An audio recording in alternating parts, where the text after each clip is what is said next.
Oke, bismillahirrahmanirrahim. Assalamualaikum warahmatullahi wabarakatuh. Kembali lagi bersama Kak Teddy. Nah, kali ini kita akan membahas materi terkait rangkaian kapasitif murni. Kalau di video sebelumnya kita sudah membahas tentang rangkaian induktif murni. Nah, kali ini kita membahas tentang rangkaian kapasitif murni. Nah, kalau di rangkaian induktif murni yang dirangkai dengan sumber arus bolak-balik adalah induktor induktor saja.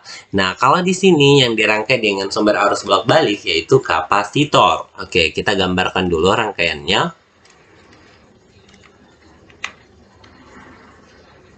Oke, jadi kapasitor itu simbolnya adalah dua garis yang sama panjang ya, dua garis sejajar yang sama panjang.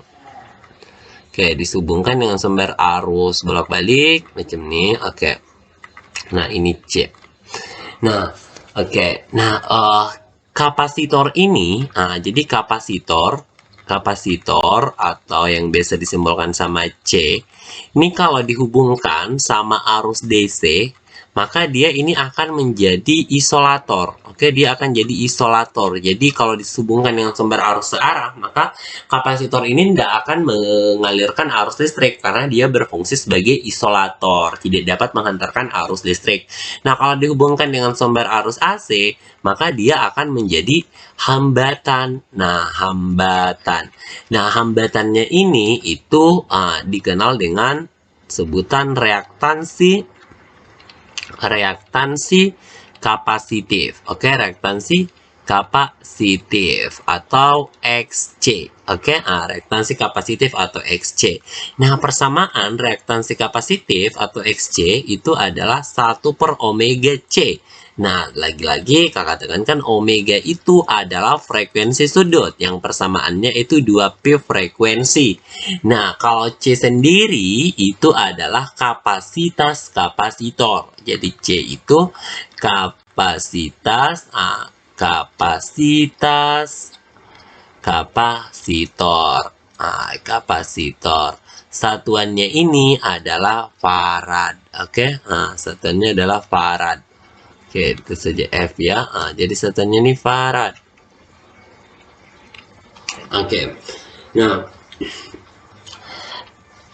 teman-teman, rangkaiannya ini kalau rangkaiannya cuma kapasitor saja yang dirangkai dengan sumber arus bolak-balik, maka rangkaiannya ini disebut sebagai rangkaian yang bersifat kapasitif. Oke, rangkaian bersifat kapasitif.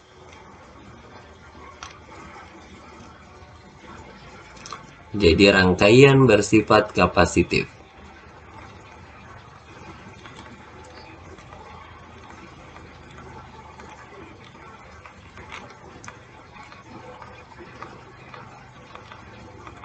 Oke, rangkaian bersifat kapasitif.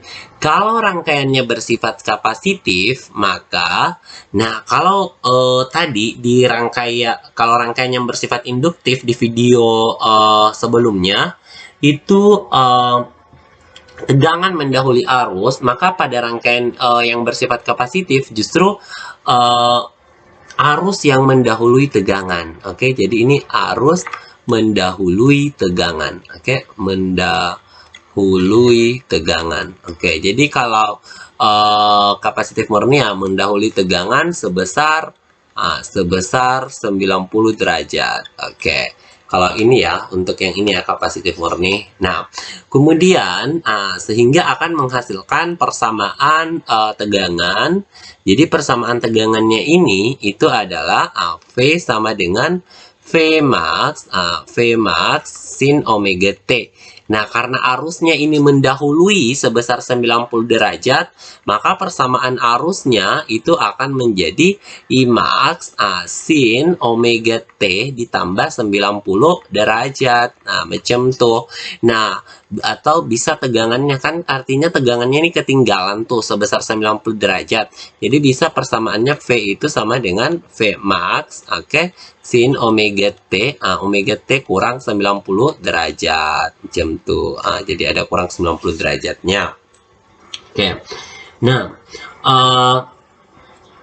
ini kalau digambarkan dalam diagram fasor, oh ya sebelum kita gambar diagram fasor, untuk persamaan tegangannya, jadi persamaan tegangannya ya, I dikali dengan XC. Jadi kalau misalkan tegangan maksimumnya I maksimum dikali XC. Kalau misalkan tegangan efektifnya ya I efektif dikali dengan XC. Macam tuh.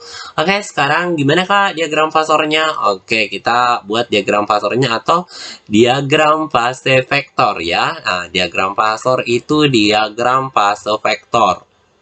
Oke, diagram fasor. Nah, diagram Kak, bukan diagram. Oke, mantap. Oke. Nah, jadi diagram fasornya di sini karena arus yang mendahului tegangan, maka apa?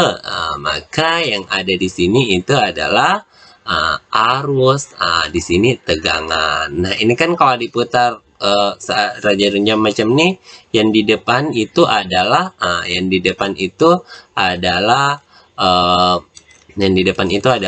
arus. Jadi ini artinya arus mendahului tegangan, karena tegak lurus berarti mendahului sebesar 90 derajat. Ini kalau misalkan rangkaiannya adalah kapasitif murni.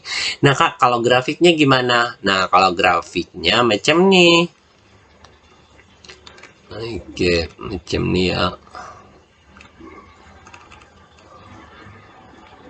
Oke.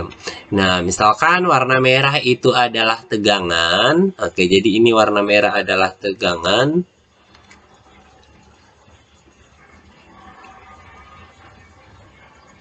Oke, ini adalah tegangan. Dan warna biru adalah arus. Karena arusnya mendahului, berarti arusnya tuh mulai dari sini.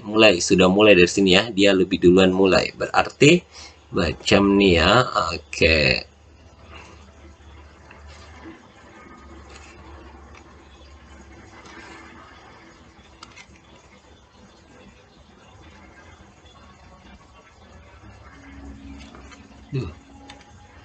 Macam nih.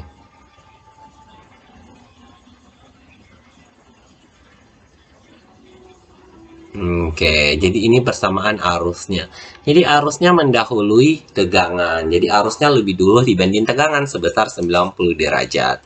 Oke, teman-teman, pembahasan kita terkait rangkaian kapasitif murni cukup sampai di sini. Semoga bisa dipahami. Jangan lupa untuk di-like dan di-share ke teman-temannya supaya kita bisa berbagi ilmu pengetahuan. Jangan lupa juga buat nonton video KTD yang lainnya. Oke, terima kasih. Assalamualaikum warahmatullahi wabarakatuh.